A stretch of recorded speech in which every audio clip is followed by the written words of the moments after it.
நம்ம மக்கள் நிறைய பேர் என்ன ஆயிடுச்சுன்னா, இந்த எய்ட்ஸ் பேஷண்ட்டை வந்து ரொம்ப ஒதுக்குறாங்க.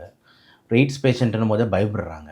எய்ட்ஸ் பேஷண்ட் அப்படின்னும்போது வந்துட்டு ஏதோ ஒரு தீவிரவாதி மாரி பார்க்குறாங்க. இதெல்லாம் வந்து பார்த்தீங்கன்னா, யாருக்கு பண்ணாலுமே அவங்களுக்கு வந்து மனம் வந்து ரொம்ப வலிக்கும். புரியுதுங்களா?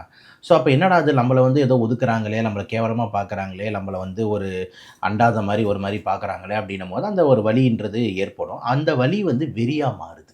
இதுதான் வந்து பிரச்சனை. அப்ப நான் சஃபர் ஆவறேனா, அப்ப நீங்களும் சஃபர் ஆவுங்கடா அப்படின்ற மாதிரி வந்து ஒரு வெறியா வந்து மாறுது. அதுக்கு ஒரு ஒன் ஆஃப் த பங்கு வந்து நம்ப சோஷியல் அதாவது நம்மளோட சொசைட்டில இருக்கக்கூடிய ஒரு ஏற்றத்தாழ்வு, ஒரு ஸ்டிக்மா, ஒரு பயம். இது ஒரு முக்கியமான ரீசன்.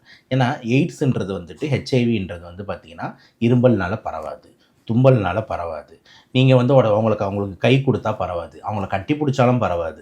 ஈவன் இந்த தாடையிலயோ, தலையிலயோ முத்தம் குடுத்தா கூட பரவாது. ஈவன் லிப் கிஸ் அடிச்சா கூட வந்துட்டு பெருசா பரவாது. புரிஞ்சிருச்சா நான் சொல்றது? புரியுது. அது பரவணும் அப்படின்னா வந்துட்டு ஒன்லி த்ரூ செக்ஷுவல் ரூட்டோ இல்லைன்னா ரத்தம் கான்டாக்ட் ஆகணும். ஓகேங்களா? ஸோ பாடி ஃப்ளூயிட்ஸ் வழியா மட்டும்தான் பரவும். ஸோ அந்த பாடி ஃப்ளூயிட்ஸ் பரவுறதுன்றது என்னது? எய்தர் வந்து உடல் உறவோ இல்லைனா வந்து ரத்தங்கள் மாற்றிக்கிறோமோ, இல்லை ரத்தங்கள் வந்து காமனாக நம்ம ஒரு பிளேடு வச்சு ஷேவ் பண்ணுறோம். அதே பிளேடு எடுத்து இன்னொருத்தவங்க ஷேவ் பண்ணும்போது அவங்க முகப்பொரு இருக்குது. இந்த முகப்பொருளில் இருக்கிற ரத்தம் வந்து அப்படியே அந்த பிளேடில் இருக்குது. இன்னொரு முகப்பொரு மேலே வெட்டிக்கிச்சுன்னா அது மூலயமா பரவுறது.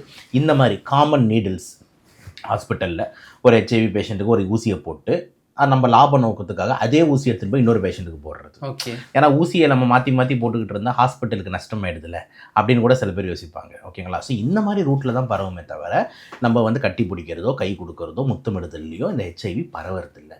ஆனால் மக்கள்கிட்ட வந்து பார்த்தீங்கன்னா பயம் எப்படின்னா ஹெச்ஐவி பேஷண்ட்டை அவனை பார்த்தாலே நம்மளுக்கு வந்துடும். புரியுதா நான் சொல்கிறது? அவன்கிட்ட கையெல்லாம் கொடுக்கக்கூடாது ஐயோ அப்படின்ற மாதிரி.